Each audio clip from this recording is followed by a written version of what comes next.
Welcome to a special summer edition of the official Lost podcast, hosted by ABC.com.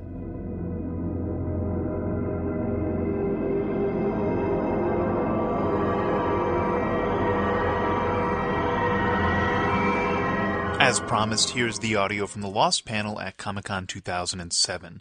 Our panelists include executive producers Damon Lindelof and Carlton Cuse. I won't say more about the panel in case, for some odd reason, you haven't heard the good news that was recently announced about Season 4. I will say that you can go to abc.com to check out the special surprises that happened during the panel after you listen to this. We're not alone. One of them isn't in the manifest. He wasn't on the plane. They've attacked us, sabotaged us, abducted us, murdered us. We're not the only people on this island, and we all know it. We knew that this season was going to be about the others, going to be about our guys versus the other people on the island. They needed something to give us nightmares, and that has become the others.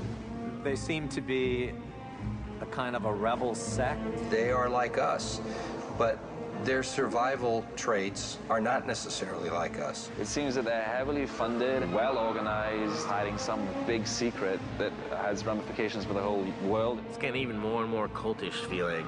I was hoping you might join me for a walk. That kind of, come with us, get rid of all your possessions, come and join us on our magic island.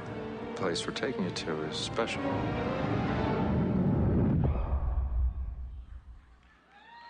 By the time you see this, I will be dead. We killed a lot of others in the finale.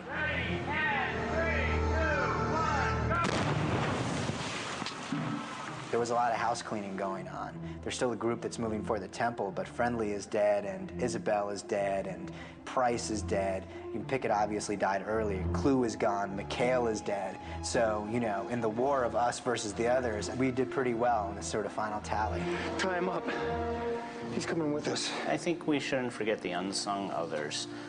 The Jasons and the Lukes and those. They're not just henchmen, is what Adam's saying. They have lives, they have wives, they have homes. They have hopes and dreams that are shattered, but... by our people. I think we should just take a moment to think about them. I really think there should be a silent moment for the others who we've lost this year. I think the others represent a different perspective, a different dynamic, if you will. I think that the writers have, in such a genius way, planted the question, who is good, who is bad, what is right and what is wrong. They're just fighting for what is theirs. Depends on how you want to look at it. Whoever is coming to this island next, they're going to wish they had the others back. We were scientists and humanitarians compared to what kind of animals are coming next. People are really getting hurt now, and things are being done that cannot ever be undone. The survival of the island is now at stake.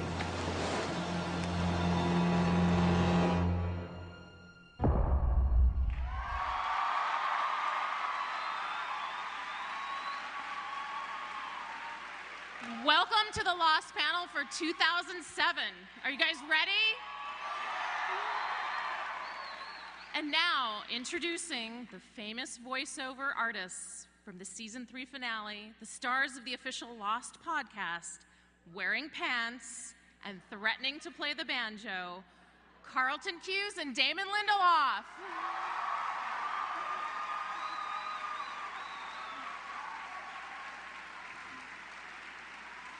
Now, obviously, we're in a little bit of a difficult position, aren't we not, David? Because, yes. We want to answer certain questions, but we don't want to, at the same time, demystify the show in terms of what's going on.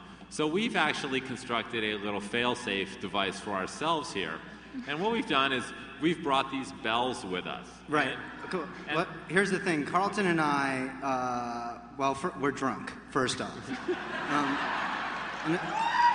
That was the first step. And when we're in that state, we tend to kind of prattle on and on, give away too much. Now, as you guys know, and thanks mostly to the fans of the show, we have been given an ending. That's Carlton's how it works. bell works. Okay. It should sound like that. So. But basically, we've been giving an ending to the show. We're going to be doing 3 more seasons of 16 each, which is very exciting. something we've never would have been able to do in a million years without you guys. And I'm not saying that because we're in this room, but for 3 years we've been coming down to the con, and we've been getting asked that question, and we've been saying we really want to end the show. And I think basically the fans spoke up, and the network and the studio really heard them. But in any case, we're not going to be on until February this year. That's the bad news. But we're going to run straight, no reruns, those straight 16 episodes. And, we wanted to, obviously, we've been sort of in radio silence since the finale, so we wanted to talk a little bit about, the show, but obviously, since we are still 7 or 8 months out from when it's actually coming back on the air, we don't want to be in a position of saying too much. So we've constructed the following fail-safe. If either of us feels that the other person is giving away too much in an answer, he can ring the other person out. And then that person has to shut up immediately. So, this way we can watch each other's back. And Carlton punched me in the mouth once after a panel because I said something about Nikki and Paolo, and we want to prevent that from happening. So if I said the monster was a security... Right. Now, so... It just works like that. So, just so you're aware of what's happening. I would also like to just add our profound thanks to ABC Studios, Mark Pedowitz and Steve McPherson from the network, who really were able to help us arrive at this end date for the show. And it's been incredibly liberating for us because, we had this mythology and we didn't know how many episodes it had to play out over, whether we were, going to make 2 years of the show or 10 years of the show. And now we know for certain there are going to be 48 episodes of Lost left. We know exactly how much time we have to fill, and it's really helping us as storytellers. And the 3 seasons of 16 episodes also is good because unlike a show like 24 that resets every year, we have all this carry-forward mythology. It's a very hard show to write and keep fresh and kind of keep the ball rolling down the field. And so it gives us more time to do our work, to make the show good, which is, obviously what we want to do for you guys. So the great thing about the con is this is really our time to talk directly with the fans. We want to hear your questions, hear your comments. Sometimes it can get a little brutal, but that actually helps us write the show. I think we need to make ourselves accessible to you guys and hear what your thoughts are because it's worked out pretty well so far. So there is a microphone, I believe, somewhere in the middle of the, where is it? The microphone is in the middle of the room, and now I'm not working. Next to the cameras. So if you guys want to start queuing up, I mean, essentially, this is really about, creating a dialogue. Yeah. And, I know that you have to sort of follow the Comic-Con rules of appropriateness, but if hugs are inappropriate, well, damn it, I don't ever want to come down here again. Seriously. All right. Say whatever you want. Okay. All right. So let's start out. Who's at the mic? Yeah, let's Hey, hear it. Hello. Hi. How you doing? Good. We're awesome. How are thanks you? Thanks for coming down. Thanks for making one of the best shows on television. No, you're very Thank you. And a huge thanks for the season finale of season 3, which brought Lost back into the amazing character development that season 1 was for us. Oh, thank you. Thank you. Thanks so much. Please keep that up. And, of course, the flash forward has still got us all spinning. My question is, season 3, the violence really ratcheted up. The others are an extremely violent culture, and we saw a lot of Schindler's List kind of stuff going on. Can you comment on that? Can you help context that for us? And please, please, please tell me that we're not in the end going to find that the others really are the good guys and, the end justifies the means. I think that what we wanted to do most of all was we wanted to make this season tell a complete story. And the story of this season was the story of the others. And that story had a beginning, middle, and end. And we really felt that the conflict that the others sort of brought to our guys, we had to resolve, and we didn't want to, we didn't really want to dodge that. We wanted there to really be a kind of final summation, a showdown, a real conflict between them, and that involved, a body count, and that's kind of the way the story unfolded for us. I would actually argue, though, were you to go back and look at season 1, that you would find more acts of violence that our guys committed upon each other than the violence that the others committed upon them or each other. But our guys are just a lot prettier. So, you know, when Sawyer is punching you in the face, you're kind of like, more, please. You're just so attractive. Would you want to take your shirt off while the beating continues? Yeah. That would work for me too. So, you know, but when Pickett or Friendly is beating you up, it's kind of like, oh, this is brutal violence. Yeah. Not the kind of violence we subscribe to. So we promise that as the show moves forward, if the violence stays intense, it will be perpetrated by catastrophically good-looking people.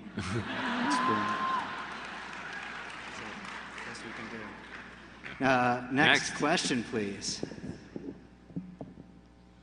Oh my God, you guys look so much cooler in 3D. So anyway, my question is, each episode has its own writers, right? Like normally a pair.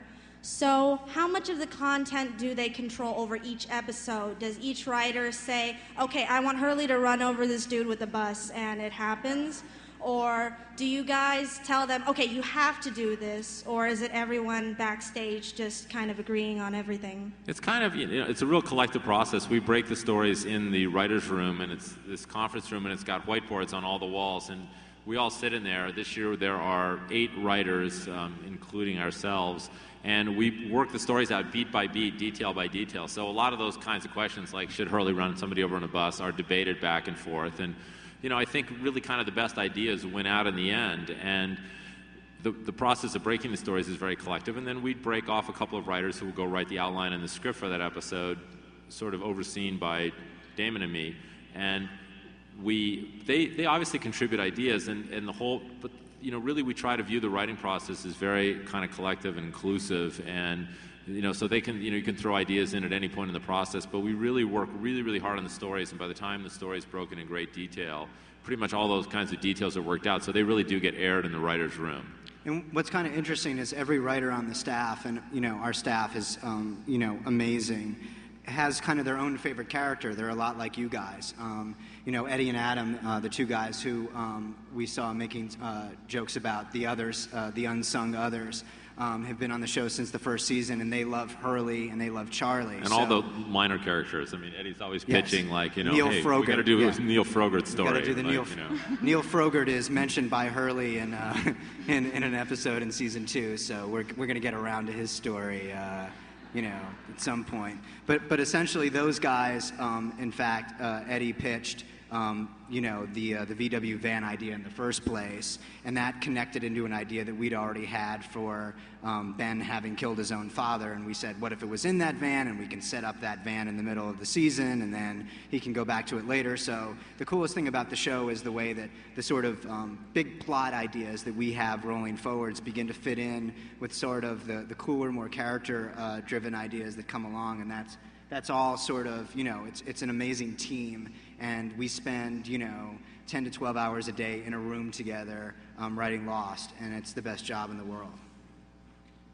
Thank you. Keep playing that banjo, Carlton. Oh, thank you. No. No, Carlton. No. Stop playing that banjo. Hi, how are you? Damon, good. How are you, man? I'm good. Damon had to wear pants today. He really tried to take them off as we were coming on stage. But I've actually taken them off since I got on stage, believe it or not. For those of you who are actually recording this against the rules, just watch my left hand. Wow. No, taking off my pants. Next question. Yeah, next. Good. That was definitely a bell ring. We haven't used the bells yet. It's good. Although slightly terrifying, I wanted to thank you for my new obsession as far as your show goes. And I had a question that's been bugging me for about a year or so now, and I understand if you can't say anything about it, but where's Michael? Michael. And is that storyline dead, is all I really want to know. Well, you know, probably most of you saw that Steve McPherson announced yesterday at the Television Critics Association meeting that Harold Perrineau will be back on the show this coming season. And, you know, this was a kind of a bummer for us because we got spoiled. You know, obviously, hopefully we could have timed the announcements at the same time, but that was an announcement we were hoping to make at the con, so we're still a little depressed. But we actually had planned to announce that to you guys here, but we were not actually aware of the fact that TCA was going to be the day before Comic-Con. So the timing of those dates was never really even in our brains when we said, okay, we were going to announce to you guys that Harold was going to be returning. But yes, Harold will be returning. But we're not really going to talk about how or when. Yeah. Okay, thank you. Thank you. The questions are so nice this year. It's like, I know you are somewhere in that line, that special someone who's gonna make me wake up in a cold sweat for the next half a year trying to make you happy. But I can't ever make you happy, can I, you? Why do you want someone to come on the stage and say the show sucks? I don't. I know, you do. That's the problem. Okay. You should have had more drinks. Yeah, I should have. All right, sorry, let's go for another question. Let's see if it's a good one or a fan, non-fan. New fan. Okay. I was just wondering if in future episodes we'd see any more flash-forward scenes like the season finale. Yeah. The answer is yes. Yes. All right. I think. Thank you. Let's say a little bit more about that right now. There's been a lot of speculation about what the show is going to be going forward. Certain people have speculated the show will take place in the future, but we will then flash back to the island. But the truth is, going forward, the show is going to feature flashbacks and flash forwards. I'm not ringing the bell. That's pretty cool. There. Yeah. But I think the operative question becomes how forward. Are we going to go and with whom? So I think if you continue to watch the show, I see you reaching. You're going to be sort of pleasantly surprised, and we'll just leave it at that for now. Wow.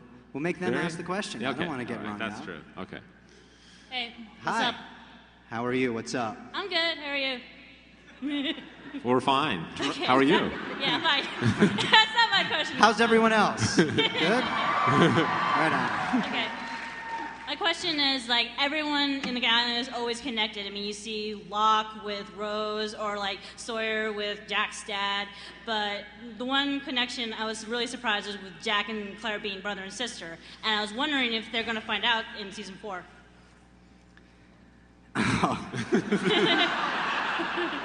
This is actually fun. It's sort of like, how can I not get... I would say... I'm sorry.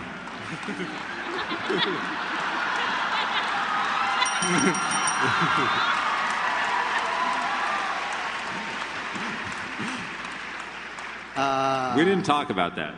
Yeah, we did not. The we head didn't nod. talk. No. But thank you for Okay. asking. Okay, thanks. Thank you. Bye.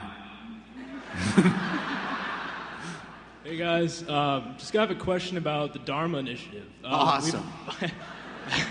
We've obviously seen a lot of the Dharma Zoo already, Ezra James Sharkington and the Polar Bear and the like. I was wondering if in season 4 we may be seeing more and maybe a little Mrs. Ezrita James. For those 9 of you who listened to the podcast, that was a very funny question. Yeah, that was you need to get a new hobby, I think. No, yes, as a matter of fact, the Dharma Initiative, you may be learning more about the Dharma Initiative sooner than you even imagine. How about that frame? Could that be the episodes? You mean like I'd have to wait until February to learn more about the Dharma Initiative? How about 558? Wow.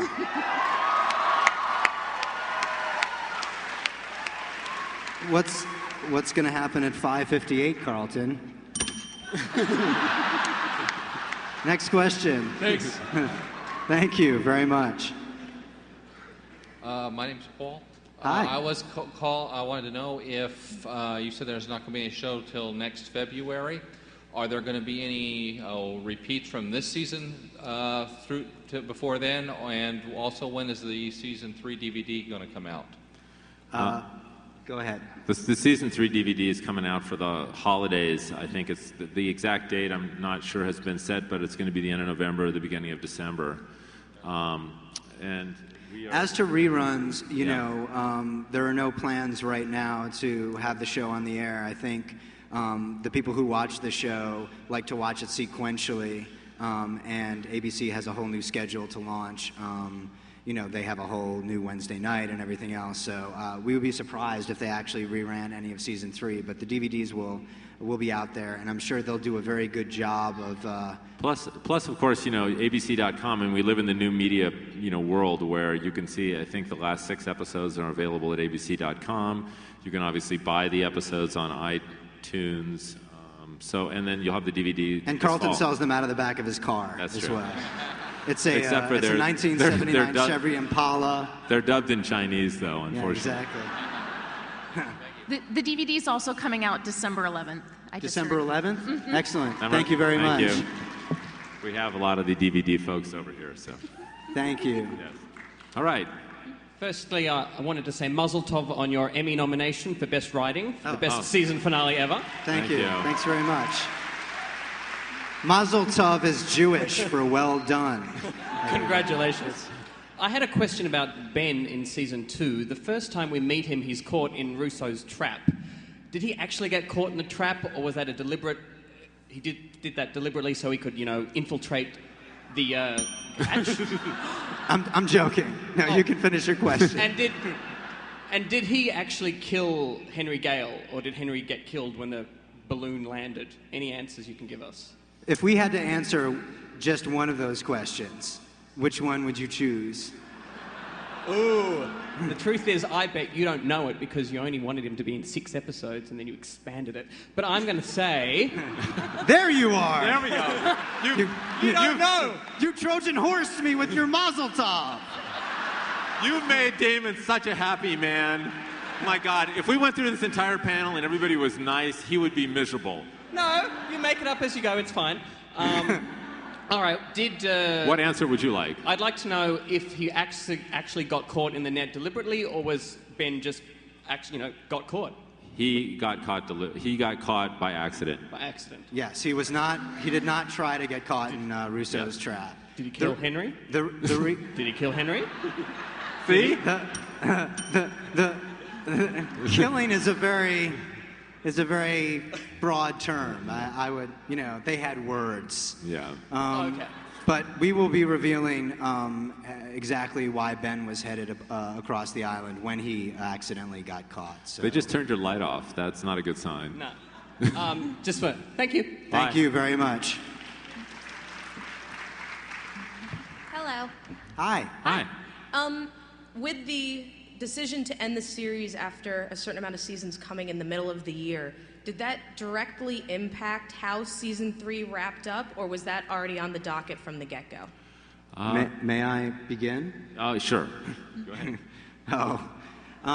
Basically, we've talked about the show and what the island is, and certain major plot turns, like when the others would reveal themselves, and you know, when Desmond would you know, when Penny would become aware of the island, et cetera, et cetera. So we have all these things in play, but as long as we were sort of proceeding without knowing what the finish line was, we had to delay stuff that we would have liked to have done sooner and push it off later because it became about tap dancing. And I think when the general audience and the critics and everybody else, you know, became aware of the fact that, all right, there's a little bit too much tap dancing and not enough storytelling going on here, this sort of critical mass began to build about needing to end the show.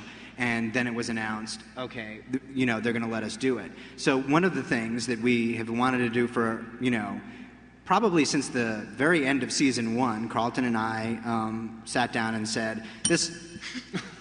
Do I have to stop talking? You just wanted to do that. I just want to do that. This flashback device is not going to work forever. The minute that we stop showing the audience revelatory moments from these people's lives, and the minute that it starts feeling like we're making it up as we go along, because when you're dealing with the past, you can't make it up as you go along. You kind of have to be like, oh, suddenly, like, you know, Jin had a second wife, and, you know, it's like, oh, really? He never mentioned her. So, we knew that we were going to have to switch gears, and that the way we were going to be switching gears was into flash forwards. It gave us license to basically execute that idea, which we were waiting on because we didn't know how many episodes we had to fill. But once we knew, okay, we're down to 48 episodes, we thought, okay, now we can actually put that out there. I mean, right now the storytelling previously the storytelling of the show had taken place in the present and had gone into the past, and we had always sort of wanted to introduce this notion of the future, and now with an end date we had the sort of certainty to allow ourselves to do that, and we sort of view the show as a mosaic, and going forward you're going to be seeing pieces of the show that take place in each of those different time zones, and what you saw with Kate and Jack was not the end of the show. Yeah, I mean, that's the big thing that Carlton just said, which is, you know, we wanted to communicate to the audience that the show has never really been about getting off the island. And people have been asking us all along, is there going to be, you know, an after Lost? Like, if the show ends with them getting rescued, will we see what their lives are like? And we were kind of sitting on this knowledge of knowing there's this whole chapter of our story that takes place off the island, but we can't start telling it until we tell the audience that the show is going to end. Because they would see, if you had seen the Kate and Jack scene, and it was just the end of season 3, and it was another episode as opposed to one less episode, I think you probably would have thrown up your hands and said, they are stalling again, you know? But because it was in the context of, we're really moving towards the end now, people, like, you know, we feel we owed it to the audience. We needed to do something radical in an effort to basically say to everybody, come with us all the way to the end, and it won't, you know, be a waste of time. And, you know, they let us do it, which was cool. Yeah. Thank you for making Wednesdays the best day ever. Oh, thank you. Thanks. I'm a big Friday fan myself, for the obvious reasons. Hey guys. Hi. You're awesome in your podcast. Thank you for those. Thanks. Oh, thanks. I totally understand that you were spoiled, but I also feel like you were, I don't know, going to bring something unique by talking about Michael here. And I think that it would be a shame if we don't get aware. I just kind of feel like it's a hoax and he's coming back in a flashback because you've done that to us before. Oh, good.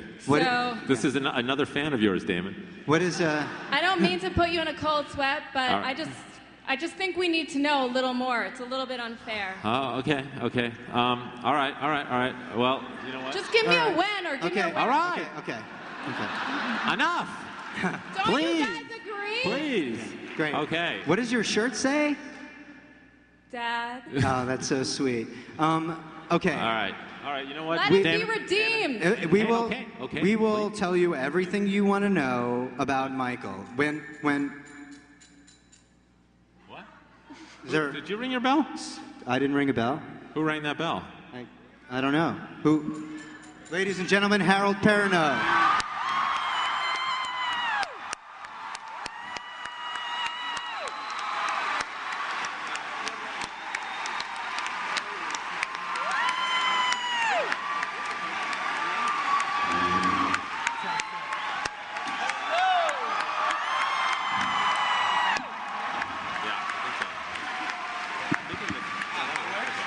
Got one. Hello, beautiful people. Thank you. Okay, are you Does happy that answer now? your question? Man, I've missed you all. All right. So obviously now Harold will answer any questions that you ask. He is got his own bell, so completely. But I know that I speak for everybody involved with the show when I say how excited we are to bring you back. Harold is actually the first and only actor who's ever left the show and is actually part of a grander design to come back, and it was excruciating for us to kind of keep our mouths shut, all of us, for a season. Right. Essentially, we're just thrilled to have you back. I mean, Yeah, and same here. It's been one of those long, tricky, they've had more information than I've had, and so I've made choices, and then finally it's all worked out, and I'm really, really excited to go back to Hawaii and hang out with a bunch of my friends and finish, And now we know when it's going to end, and so, that this time if Michael goes away, he's going to be gone. Michael's. Go ahead. Michael story is really one of the most compelling ones for us on the show, because here's a character who obviously, undertook some very extreme actions in order to basically get his son off the island. And when he sailed off in that boat, I think everyone was very curious about what happened to him and what is his fate. And in a series that deals a lot with the power of this island to be redemptive and what characters need to do to redeem themselves, we really feel that Michael's story is going to be one that will be a really compelling part of the season. And, we can confirm that that Harold is not coming back for, a quick pop in an episode. He is a series regular. He is rejoining the cast.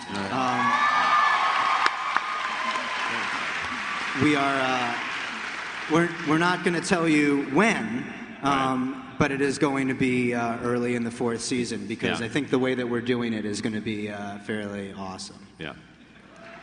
So feel free to direct your questions to Harold if you want, but I have that same answer I've had from the beginning. I don't know. So whatever questions you have, really, you talk to the two men. These men have all in their heads. Okay. So go ahead. Good to see you back, Harold. Thank you. I had a question about the Lost experience. After season 2, that really kept me just loving Lost. And after I found out that it wasn't here after season 3, I was really disappointed, because I needed my little fix, And I was wondering if we're ever going to get one back, and if Rachel Blake's going to end up on the island anytime soon. Good question. Rachel is probably not going to end up on the island anytime soon. We are obviously we've been talking for a long time about doing these Lost Mobisodes, which are going to be for Verizon and will be sort of little short movies that you'll first be able to access on your cell phone. Those are still in process. We're hoping to get those done and out this fall. They might be the next thing that you see in terms of original content on Lost, apart from what's going to happen at 5:58 tonight.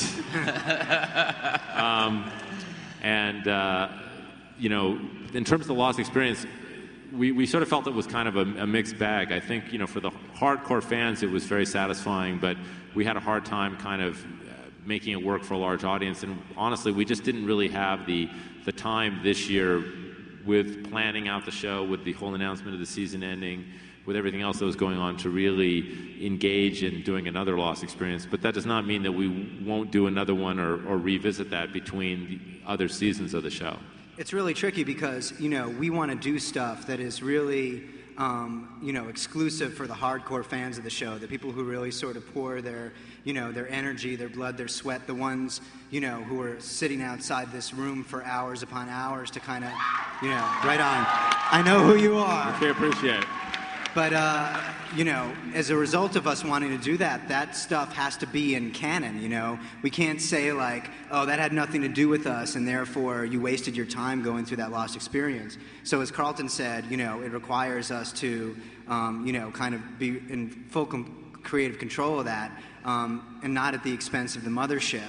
One of the good, awesome benefits, I think, of doing just 16 a year is that we will be able to refocus our time and energy into creating, separate medias, Attention on the Game, Mobisodes, another Lost experience. We have a couple cool book ideas that tie into the show, and really supervise that stuff so that it's awesome and worth your money. So, that's kind of where we stand on it. Thanks, guys. Thank you. Hello, my name is Michael. Hi, Michael. Michael is my favorite character, so I'm glad he's coming back. Well, right on. Right on. My question is, after Lost is completely over, what would you guys like to do next? Sleep? Take a vacation. I don't know. I'll answer that first, and Damon can take a shot at it himself. Lost is so all-consuming that it's really hard to think about anything beyond that. One of the things that, doing the show is a high degree of difficulty, and it requires kind of such a full-time commitment that, at least for me, other gestating project ideas are kind of in the back of my brain, and I think will emerge as the ending of the show gets closer. But right now, I think what's great about our partnership on this show and our commitment to the show is that we're both fully committed we, along with ending the show, also signed on to finish the journey, and that's what we're doing full time. We're committed to doing that for the next 3 years and making Lost as good as we can all the way to the end.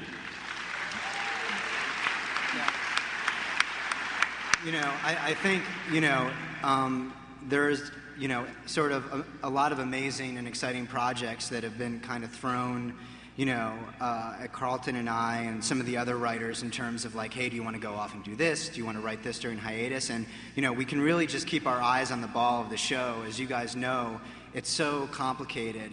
And we know that if we trip up and, make significant storytelling mistakes, there's kind of no going back. We're not a show that is like a procedural drama, or a show like 24, which is serialized but can reboot every season. There's always a new crisis. You guys, if you don't like the finale, you might not watch the premiere. If you don't like episode 5, you might miss episode 6. So, it really requires a tremendous amount of attention on our part. So I'm not even really thinking beyond the show. I mean, I just want to say, kind of looking out at this room, it's every writer's dream, every actor's dream, every storyteller's dream to kind of be able to just sit at a table and have a dialogue with people who are into watching something that you're a story that you're telling them. And, I wouldn't want to make the mistake of kind of trying to chase, something like Lost again. So, I might just write a pamphlet or, a grocery list, something that I annual report that I know that I can take on. Yeah. Thank you. Thank you. Thanks. Hey guys, I'll make this quick because I know people behind me, but I just wanted to say that Richard Alpert, the guy that never ages, is an awesome, awesome character. He is, yes. He is. A lot of potential. Yes. But and then he's played by Nestor Carbonell, Yeah. who is awesome, but is actually on he's on a CBS show this year. We run into this problem a little bit, which is, you make a show, but you make a show in the real world where people have other commitments and issues, and I think, Harold kind of alluded to that too. I mean, Harold had other projects and things going on, and it was hard, and it took a while for us to work out our schedule in conjunction with a lot of the other artistic projects that Harold was involved in. And I think we're going to have the same problem a little bit with Nestor. I mean, he's doing this show with Jimmy Smits, and so we may be limited in how much we can use him until that show resolves. And we want that show to do very, very well. No, we don't. He's got so much potential. He's a very, very good actor. Anyway, season 4, that's why we're here. That's what I ask about. You answered this question the last time, Damon, and I'm going to ask you the same question. Please answer it. What's the title of the first episode? Please. What's the title of what first episode? The first episode of season 4. Oh. You know what? I can tell you honestly, we're in the middle of writing it right now, and we do not have a title. Literally, we're being honest with you and not cagey. We don't know. It's written, and there have been several title ideas pitched out. One that I think we're kind of favoring, but we're not going to reveal that here. No, come on. We don't have it. We don't. We honestly don't. We'll make one up. We'll work on it. We still have 10 minutes. Yeah. Hey, thanks a lot. The show is absolutely brilliant. Thanks, guys. Thank you, man. Really. Hi, I have a question for all three of you, including Harold. So, the fans, we ask lots of different questions. There's a lot of people in line right now. But what questions are we not asking that we ought to be?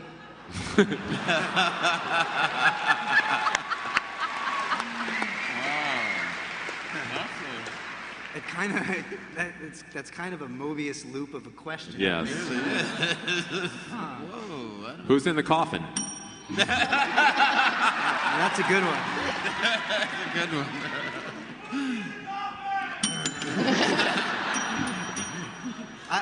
Actually, if I can ask Harold, you've been watching the show, right?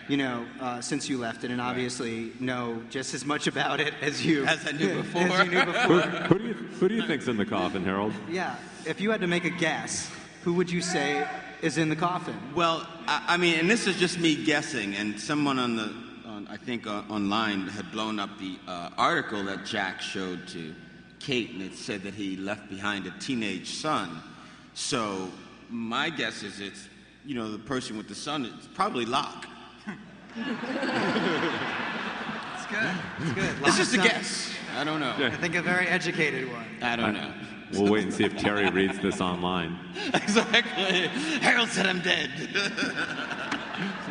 Another question that I would be lining up to ask, and therefore, would be who's on that freighter out there, and what do they want out of the island? That's what I would. Yeah. That's what I'd be asking. And and then obviously the other question, which I would ask, which we're not going to answer, is okay. Kate and Jack obviously got off the island. Did anybody else get off the island? Ooh, what about those skeletons from season 1? Oh yeah. What about those guys? And what about Nikki and Paula? Were they really dead? Yeah, are Nikki and Paula really dead? Hey, and is Penny going to be on the island? I want to know that. Oh, the public outcry when we killed them to bring them back. It's been overwhelming. So yeah, those are just a couple questions that we'd be asking and not answering. It's about 5:55, so we have 5 minutes left, and 3 minutes till 5:58. All right. We might answer a few more questions. We started a little late. 3 more questions. We answered. Thanks for the questions. You're welcome. you. Thanks for the answer. Question about the question. Okay, I'm going to make this one short. In season 1, when Hurley saw somebody fall off a building, was that Locke? No. Sorry. Look at that, and he just left. Yeah. That's it. Bye-bye. Looks like someone who just lost a bet. There's a lot of traffic out there. I believe I just got the finger. Okay. Yes, sir. Okay. I'm going to ask a very volatile question right now. Libby.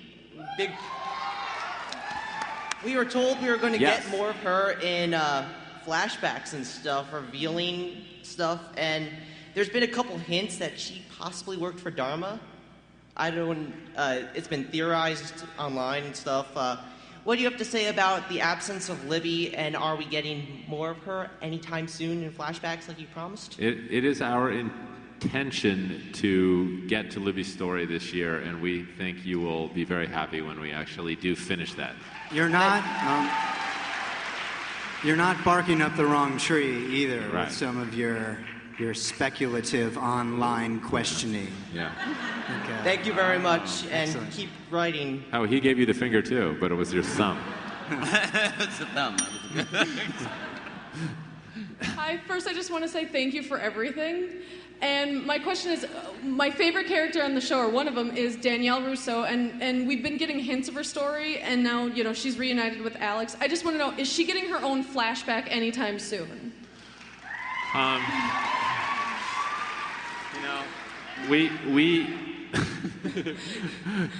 We would like to do Rousseau's flashback story. I'm not sure if we'll do it this year or next year, but there are important things revealed in that story, and they have to kind of sync up with something else going on. That's enough out of you. Barring unforeseen circumstances, you will be seeing that story within the next season or 2. Yeah. Thank you very much. Yeah. One last question. Let's do 2 more 2 more questions. Great. And then I know it's a little late, but it'll keep. You'll like it. Awesome. Good evening. Good evening. Good evening. The question I have has to do with how you plan to film the next 3 seasons. I know that normally, since you've got the 16 episodes per year, do you plan on speeding up filming and writing and just kind of holding back, or kind of letting things develop and kind of take your time? No, the whole idea was to take our time. I mean, the reason that we're doing 3 seasons of 16 was to give us that chunk of time where we can really work on the stories. I mean, the process of making television is so quick. I mean, I think we spent about 10 days in total basically breaking the story and writing the finale. It was totally crazy. I mean, we were working around the clock. We were barely sleeping. And, it just... I think we sort of believe that with more time we can kind of keep the quality bar of the show high. So we'll just be filming 16 episodes each season to air in each of those years. Also, what I think is going to be really tricky for the show this year is, we're going to be have written through episode 14 or 15 before you guys even see the premiere. Which means if we do something that you guys don't like, we're kind of screwed. Right. We're sort of flying without a net a little, and I think the reason that all of you guys came here today is because you want to know, ahead of time what's going to be coming up, and we want to have events like Comic-Con, and we'll have some web events, do some podcasts to make sure that you guys are sort of filled in. But at the same time, there are going to be significant spoilers. If you want to, you can find out what the first 10 episodes are about online before you even tune in to the first episode of Lost. And of course, there are people who always want to turn to the last page of the book, and there are people who aren't. And it's our job to try to make sure the people who don't want to get spoiled, don't get spoiled, which is why, as cutesy as we are with the bells, we err on the side of not giving away too much, because maybe 85% of the people in this room want to know. Yeah. There's a subset who wants to go for the ride. We were, matter of fact, we were incredibly grateful for the fan community when it came to the finale about what a rebellion there was against people who were trying to spoil the finale. I mean, thanks to you, I think a lot of people got shut down and got the door slammed in their face in terms of basically trying to spoil the finale. And I think the people who did find out about the finale ahead of time, really it kind of ruined the experience for them. And, so we hopefully will count on you, our most avid fans, to help us, with policing spoilers, because I think the show is more enjoyable if it is spoiled, and I think that we want, as much as we can, we're not the CIA, and obviously the show goes through 500 people's hands between the inception of the story and the conclusion of the episodes, and we've realized it's virtually impossible to keep spoilers from getting out there, but you guys can help us in terms of keeping the spoilers away from people who don't really want to see them. Wow, that was like a public service announcement. Yes, it was. I just wanted to say thank you for making a highly intelligent, high-quality show. Thank you. Thank you. Thanks for coming. We really appreciate it. Hi, my name's Aaron. Hi. I had a question about the monster. Excellent. Yeah. Can I call it Cerberus from that blast door map? If you want. That is, right. On the blast door map, there are these things referred to as the CV vents, Cerberus vents. So yes, the person who drew that map, Radzinski first and then Kelvin, did refer to it as Cerberus, although, that might have just been the Dharma Initiative's name for it. Right. Yes, Maybe. It's one of its names. What I wanted to know is... Aaron, may I call you Cerberus? Sure. Okay. Continue, Cerberus. What I wanted to know is, it kind of seems like it represents judgment, and when it killed Echo, it seems like Echo messed up in his life before the island, and when he got back, though, he really changed, and even though he didn't confess the way that he was supposed to, it seems like he was really going on the right path, so why did he have to die? I just want to know if that's going to be answered later in the show. What the monster is, who made it, if anyone did, what motivates it to do the things that it does, is hopefully going to be definitively answered. At least in our minds, we think it's a really satisfying answer. But I think it's one of those things where it's like Kate's plane, which we've talked about at the con before. You give the most definitive answer in the world, and still people are like, but there was microfilm inside it, right? And and ultimately, ultimately there are mysteries about the world of the show that will always remain mysteries. I mean, that's the nature of life, that's the nature of the world, and I think that will be part of the show. So I can't imagine that when we come to the conclusion, every question that you have and every mystery of the show will satisfyingly be answered. But some of those mysteries are okay, because that's the nature of the world that we live in and the world that we've created on our show. But we obviously are trying to have a satisfying ending. It's not going to be 10 seconds of blank tape. It's going to be 20 seconds blank tape. So, Twice as mysterious. Hopefully as the show concludes, our further information about the monster will satisfy you, Cerberus. One final question? One last question, and then we're going to show you the overdue piece of film. That actually was. That was the last question. Okay, all right. Everybody So, answered. we're Before we get into this explanation, again, just Harold came, braved the traffic of the 405 freeway to get down here in the nick of time. Again, let's give it up. Harold Perrineau, back on the show.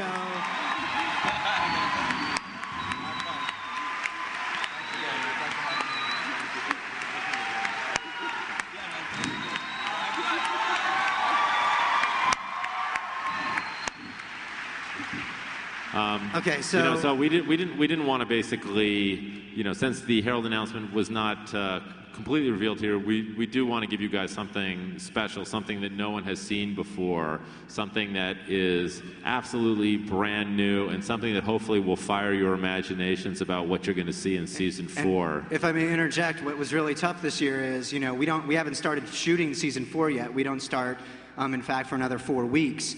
So we were like, fortunately, we had an incredible circumstance befall us. Yeah, right. I mean, it came to our attention that this piece of film was discovered in a vault in a building in Norvik, Norway, that was scheduled for demolition, and it got sent to us, and we're like, it was basically a trim bin, like an old school trim bin with all this film hanging in it, that sort of, it was numbered and it had been stuck together, been spliced together. And once you see it, you'll understand why they called us. But we put our editors on it, and we've restored it to the best of our ability. The sound quality is kind of shoddy.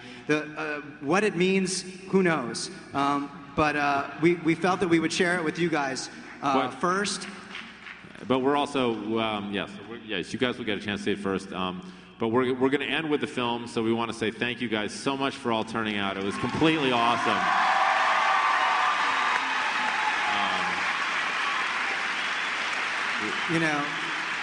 This is literally the highlight of our year, and it is not at all a falsehood to say that this show was born out of the con, and you guys saw it first and championed it, and we do it for you and with you, and we thank you for everything. Thank you.